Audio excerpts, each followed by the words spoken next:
passion, inspiration, determination. Are you ready to jump into a better life? Welcome to our program, Jump Into It. Welcome to Jump Into It, a podcast and live show to help entrepreneurial-minded women jump into a better life. And this episode is about Jump 2025. How do we take all of our goals, our aspirations, our wishes, and make them into reality for 2025? 2024 is past and gone, so welcome and embrace 2025.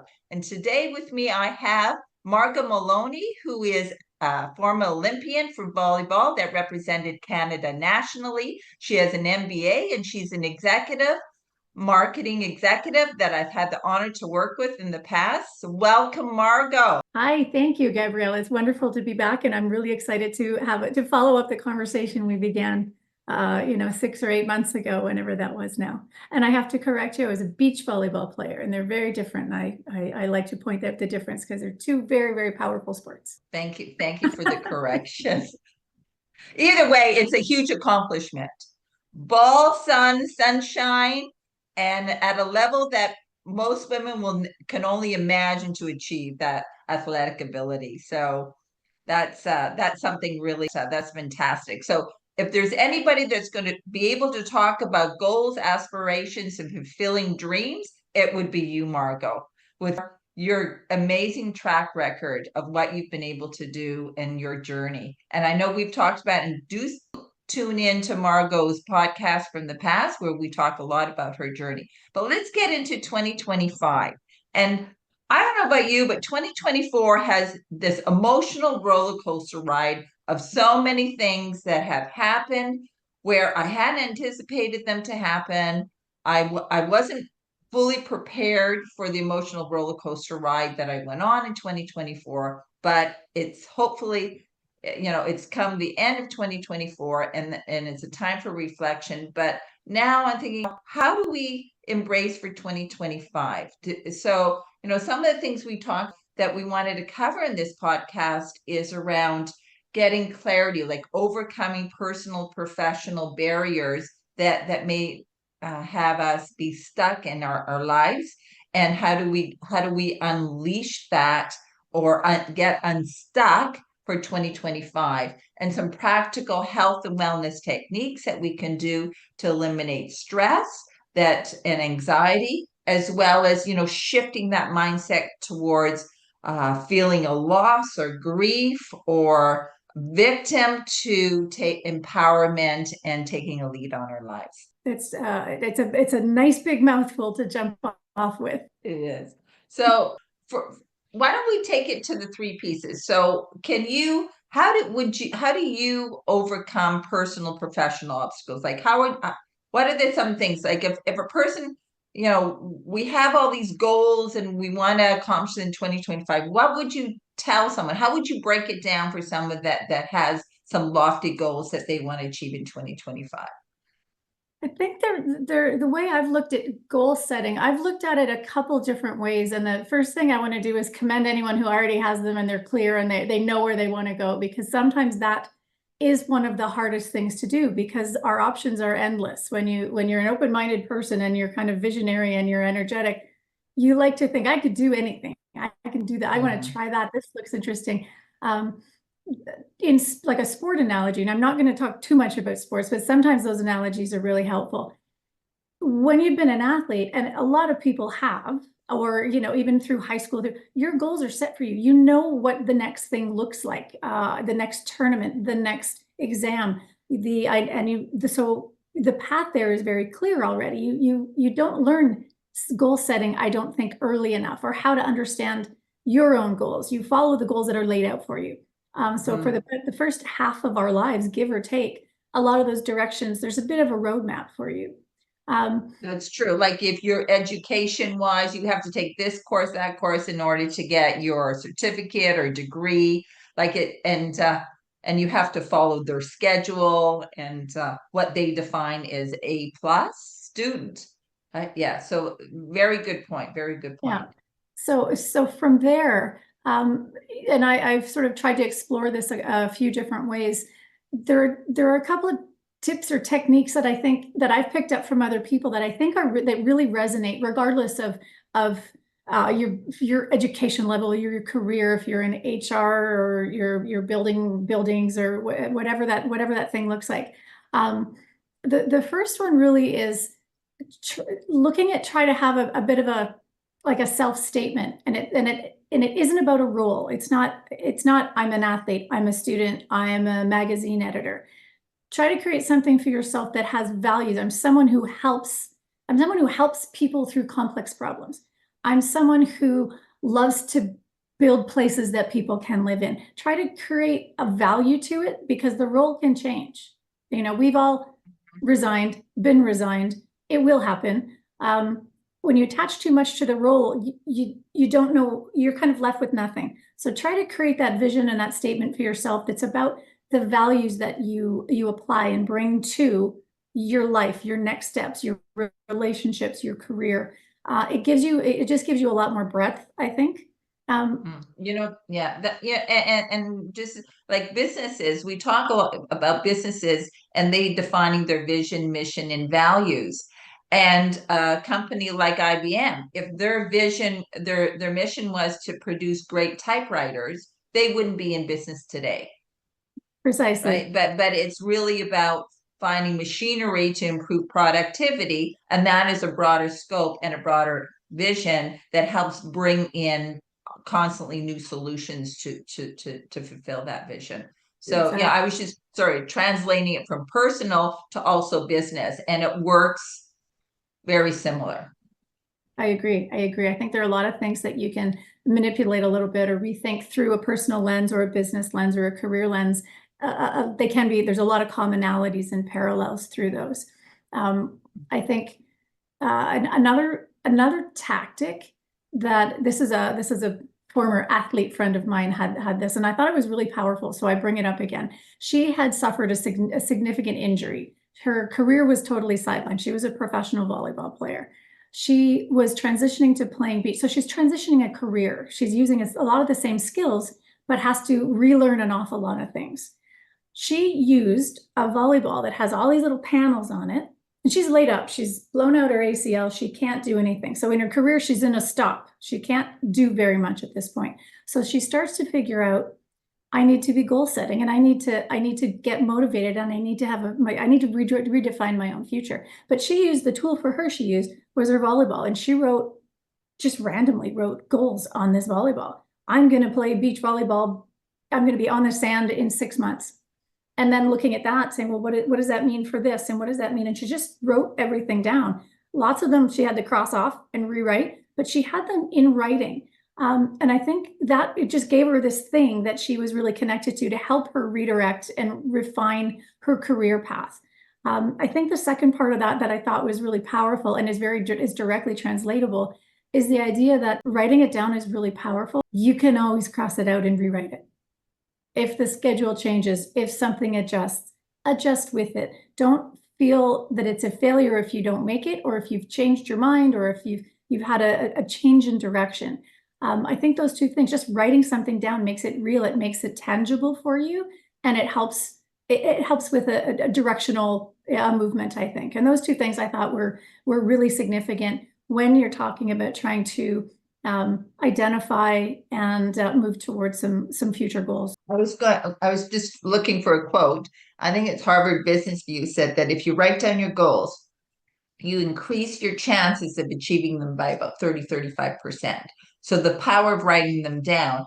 I mean, sometimes people, when they're in a meeting or write notes and they never refer back to it, but just the exercise of writing something helps print it more into the brain, it more solidifies it into the brain. It's kind of like the physical activity with the hands helps with the thinking. So it's that bridge, and that's the combination of the two. So her writing it on the ball symbolizes her passion as well. So it's not just wherever you want to write it, like even writing it in the sand and having the ocean come and brush over it, but going through that practice and going through, it's like a ritual.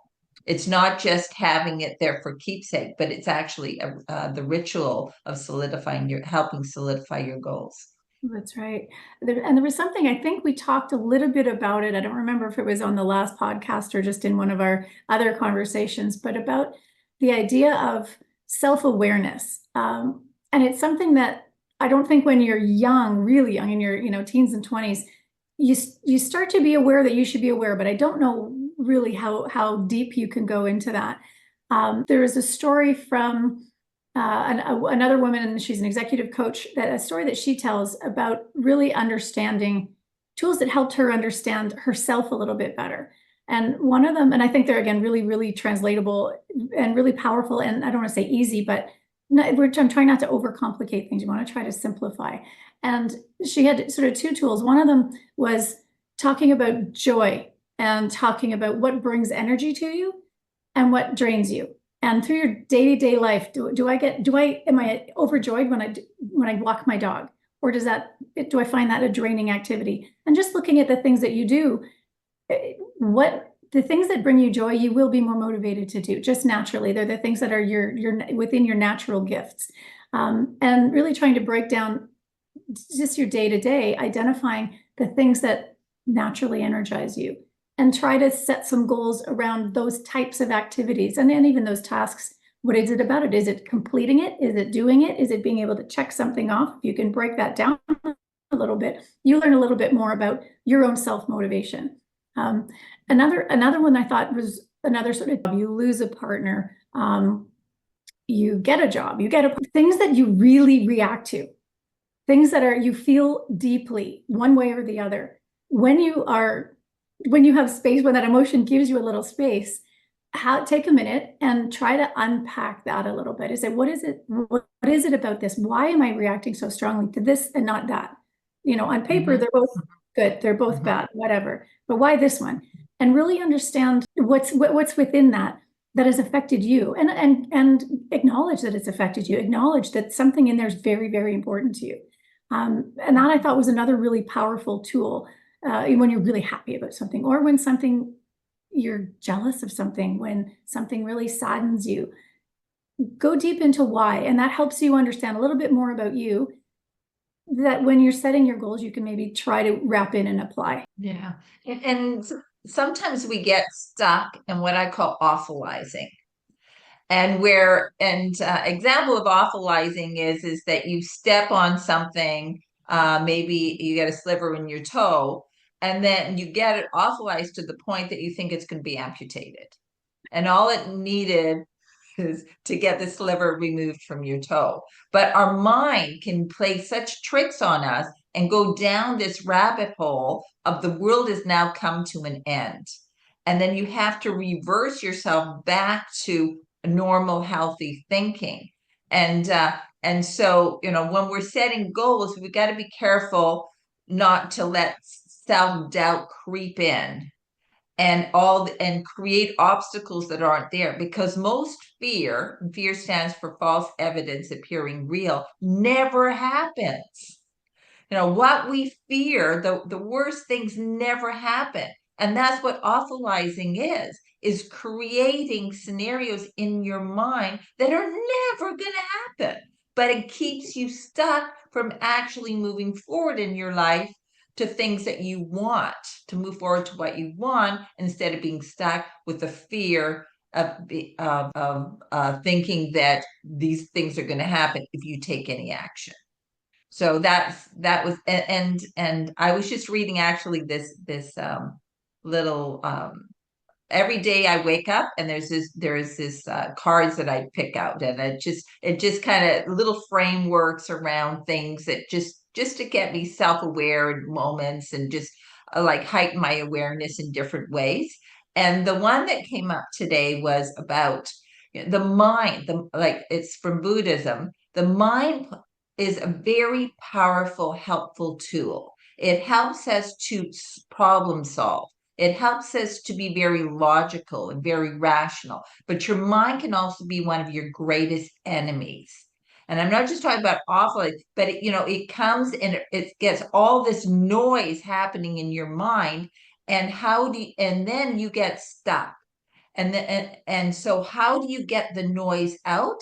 There's one exercise is that you breathe out, focus on something, and you breathe out, count 5, and then you inhale with fresh thought and make your mind just relax.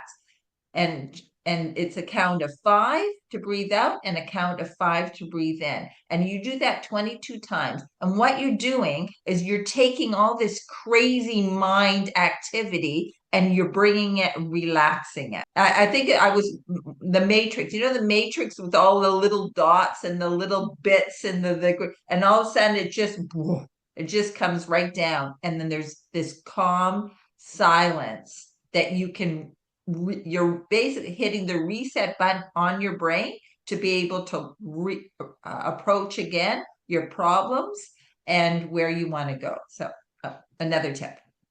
Amazing. I love that. And it's really resonating with me right now, because one of the things that I'm starting to just learn a little bit about, some people connected to my world are becoming breathworks coaches. And it's not something I was really very familiar with, but I'm learning a little bit through people that I know, and actually a few random conversations that have reinforced it. Really about delivering oxygen to your brain. The breathworks, one of the things it can do is change your nitrogen levels, your oxygen levels a little bit in a way that you can control it. And all of that, it's a chemical process, just like you were talking about, feeding more oxygen, delivering oxygen to your brain, to your body, to your blood, to your circulatory system. All of those things can only be helpful. And I haven't explored it myself yet, but I'm really starting to be very curious about, it can kind of sound a little bit out there, but when you start to think about the actual science and you talk to some of the people who do exercise it every single morning and the value it brings, the tangible results they see, it adds, in my head, a little bit of science to it. Right. And exercise is just to bring you inward to actually feeling the breath, feeling that you are a physical being and not just this gigantic head with all these the vibrations and clutter going inside it. What I also practice is yoga. So you cannot do all the twisted physical bendable things to your body unless you practice breathing. And use the breath to be able to move yourself into these very difficult positions and to hold them. A lot of yoga is balance. And the minute you think, when you're balancing, you lose balance. So the breath actually keeps you focused in the now. And that's the beauty of yoga, is so much of it is to be in the now. The minute you move your mind away from it, you fall down. you start hurting yourself. You have to be careful because you could hurt yourself and you lose the posture. Meditation is you're not putting yourself into these crazy physical positions in meditation, but a lot of it is breathing as well. So to your point, that's interesting. You're saying it from the science part of it, the oxygen intake. The idea of meditation and yoga has been around for hundreds and hundreds of years. And I think it's just our Western culture is just catching up with why is it so incredibly powerful and helpful? Because now we have to put the science to it. It's not just, hey, you do it and you feel great. It's why? And then the scholars and all the rational thinking says, okay, now I'll try it. Now that you have all the data points there, now I'm going to try it. That's right. Oh, well, there's so much. Well, I think we all know there's so much we don't know. But people receive information differently. So some people, if they need the science, we're starting to get a little bit more of it in the health and wellness space, which is amazing. We were talking about, meditation, and I'm sitting here thinking, I don't really, I guess, practice meditation per se, but the trying to quiet the mind. For me, I need to be in motion. I like to be just moving. It doesn't need to be crazy running or, jumping around, anything aggressive. But my friends laugh at me. I love painting walls. I love paint. To me, I find that almost meditative. It's just quiet, repetitive motion.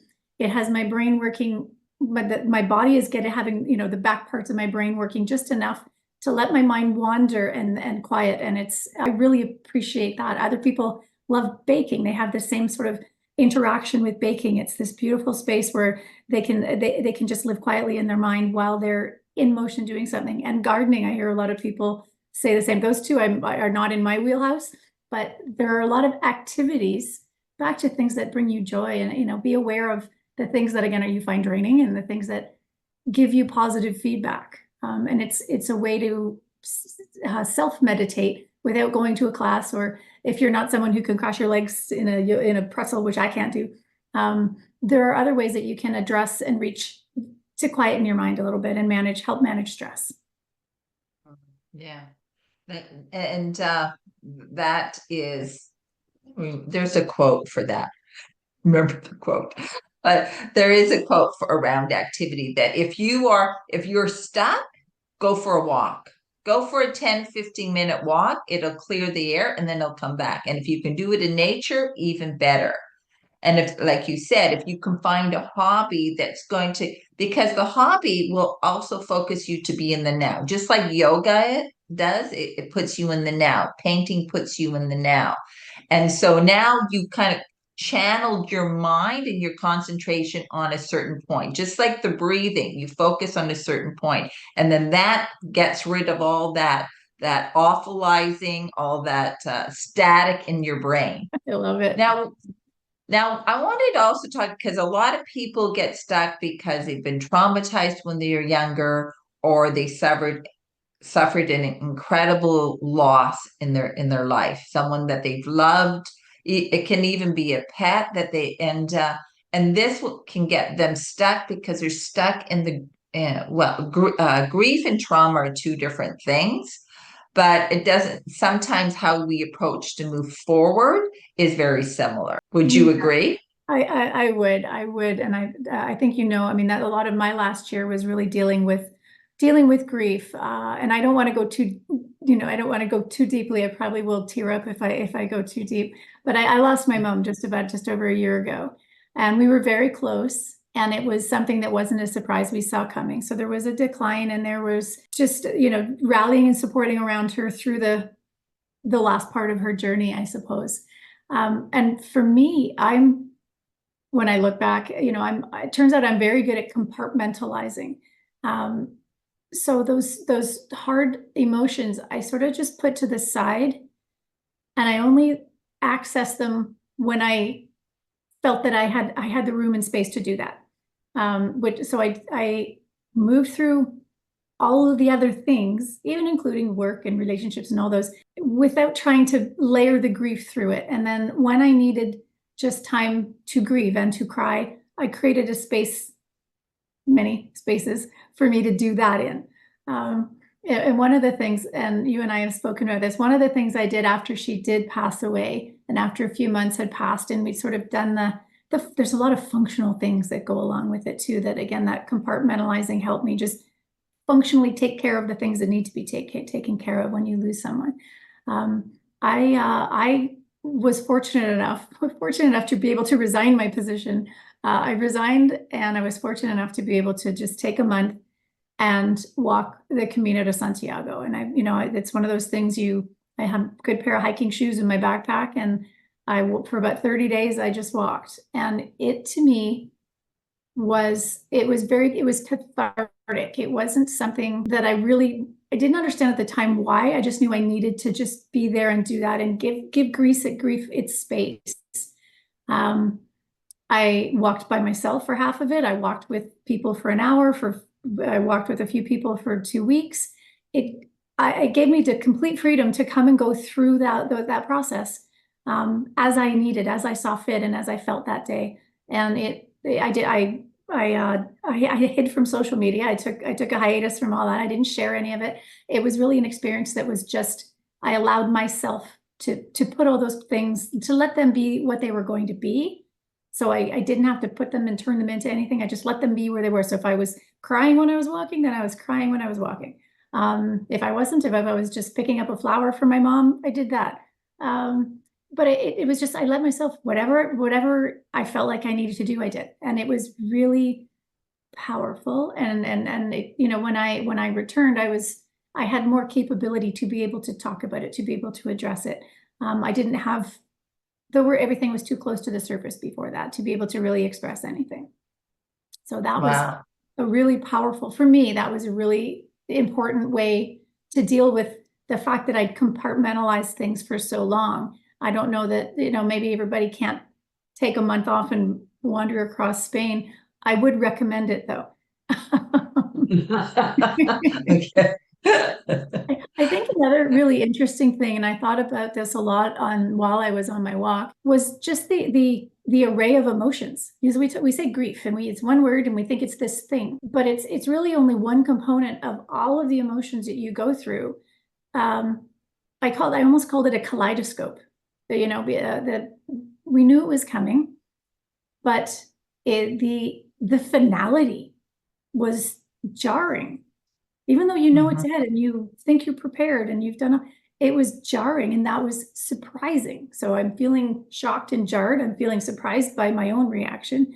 Of course, I'm feeling sad, and I'm feeling the things we think we should feel. I'm also feeling a degree of relief for myself, for my family, for my mother, that she doesn't have to be where she is anymore. And immediately attached to that very loudly is guilt for having that emotion.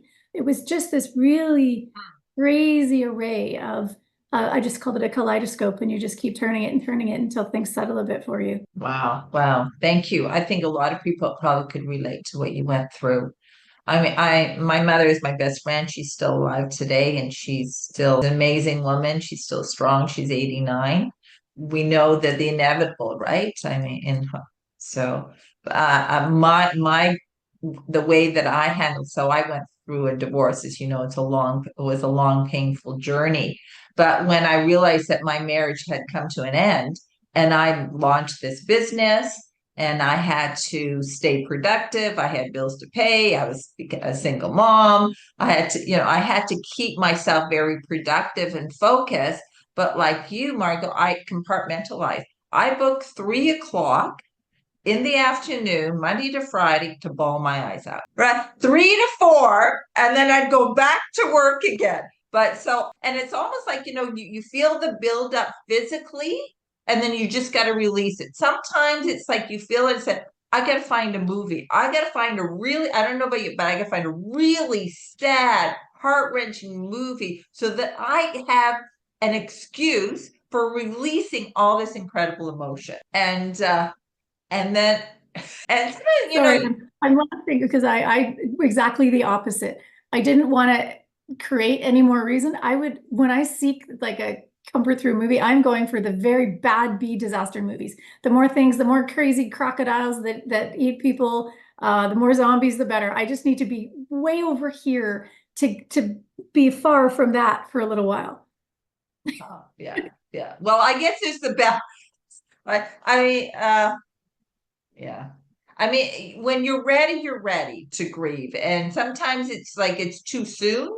And maybe there's a loss of a fear of losing control, because it's an emotion that's so strong and can be so overwhelming that you bottle it down. But bottling it down takes a lot of energy. Just keep it down there. Just keep it down. When we talk about being present, because present is a present.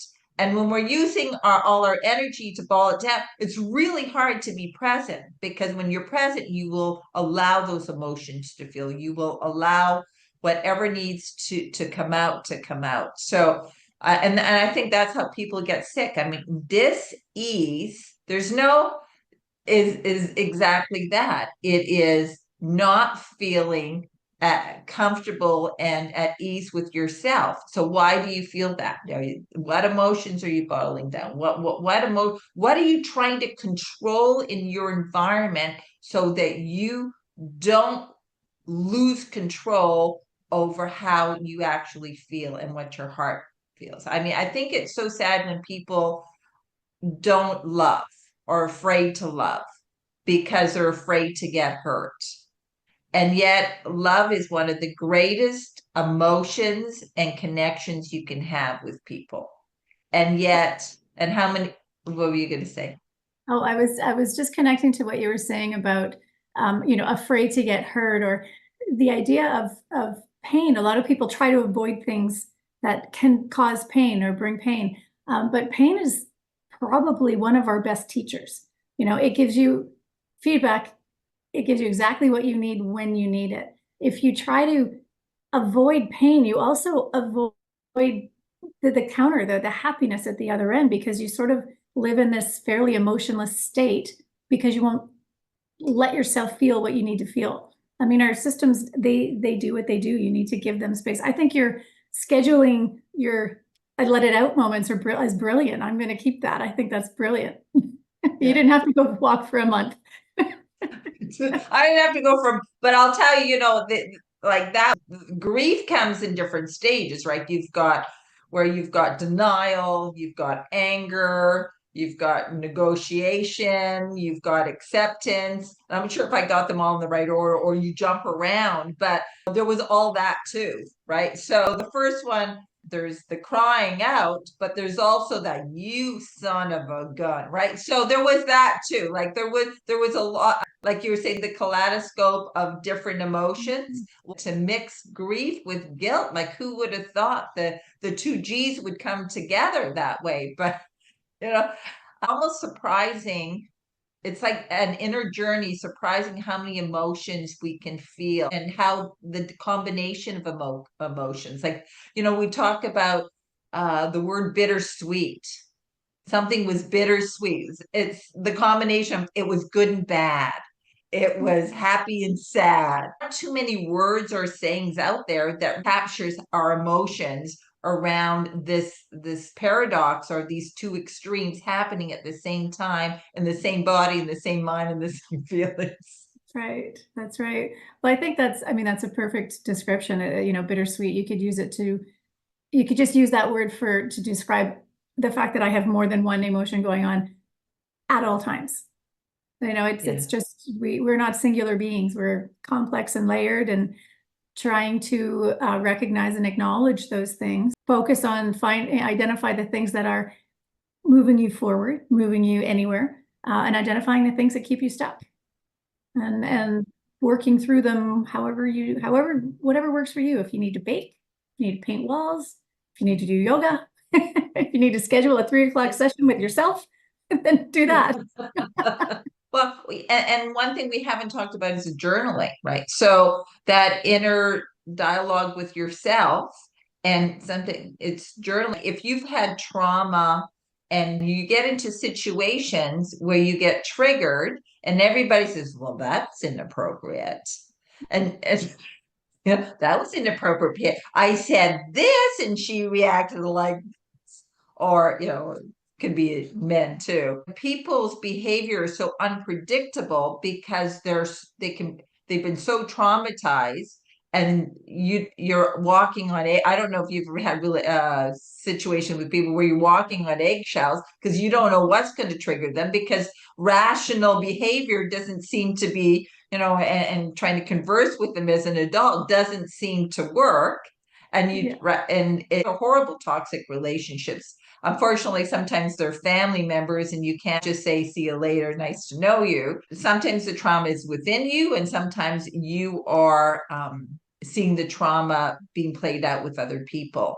It really affects you as well. Like you said, in your neutral little zone there, that you're not going to either spectrum, but to be honest with yourself, you're probably being affected by that trauma that somebody else is playing out. If you want to get your goals and you want to get unstuck from them, sometimes it's the people in your life that you have to be unstuck from in order to move forward with your goals. Sometimes journaling will help you identify the players in your life and what role that they're playing. Inner narrative is what journaling brings out, and you start seeing the symbolism of the people in your life. And sometimes the dream, if you analyze dreams, they'll bring that out too. That takes a whole other level of understanding and patience to reflect on that.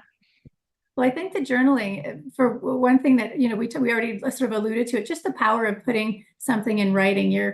Whatever you're feeling is very complex, and just spending a few minutes trying to encapsulate it and try to put it into words helps you understand what it is you're feeling, because you're searching to explain it to yourself. And just that process alone, I think, is really, really powerful. The second part to that is just like you were talking about, being able to look back at your journal, identify patterns, identify people, identify things that bring you joy, identify things that make you angry or sad or are draining. It's that it gives you that, to a degree, the objectivity on yourself, to yourself, that is really hard to find when you're living in your own self. And being objective about how you're responding, how you're reacting, how you're behaving can be a significant challenge. Here's another sport analogy I said I wasn't going to do, but that's the one thing in sport, you have to be objective about your performance, your behavior, because it's a thing. It's not you. If when I'm serving, if my elbow isn't high enough and my coach tells me my elbow isn't high enough, that's not a personal insult. It's an observation about something that's really it's a mechanical observation.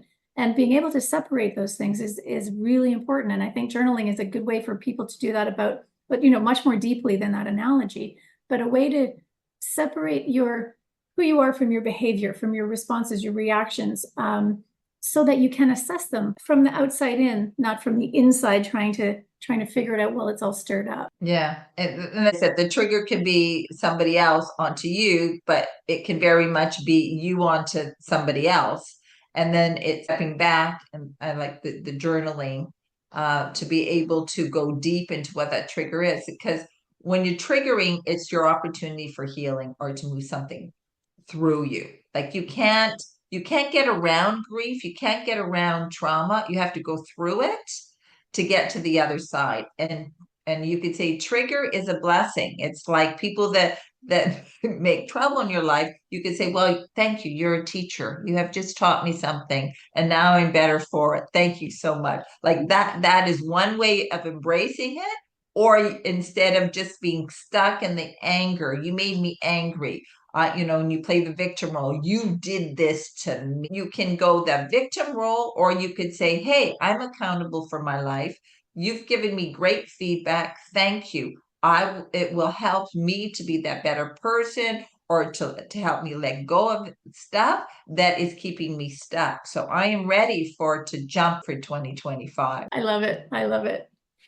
Well, thank you so much, Margot. I also wanted to say that with 2025, don't forget we have now a book out called Jump Into It Breakthrough Marketing Guide to Turn Your Vision into Fast Wins and Lasting Success. It's now an audiobook, and it's on every favorite platform. And Margot, I do believe you have a book as well that has come out. Tell us a bit about that. Oh, I would love to talk about it. The book is called Good Girl Pearl. It's not nearly as influential as Gabriella's book. It's a fundraiser for a local Toronto-based animal shelter. It's a story of a little senior dog who she sees all these families pass her by to adopt puppies and other dogs. And it's Good Girl Pearl. It's on Amazon. All the money goes to help dogs. Buy a book, save a dog. And I did buy it, and it's a lovely book. You can read it to your children bedtime, and it helps with literacy as well for children to learn. So fantastic. Thank you, Margot. This was amazing. So look for us on Jump. That is our handle on Facebook, Instagram, and YouTube. Also, hashtag Jump5 to talk about your dreams, goals, and aspirations. Thank you for listening. Ready to jump and turn your vision into reality? Get the Jump Breakthrough Marketing Guide, now available on Amazon, ebook, paperbook, or as an audiobook on your favorite platform. It's the perfect resource or gift for anyone ready to ignite fast wins and lasting success. Don't wait. Make your move now.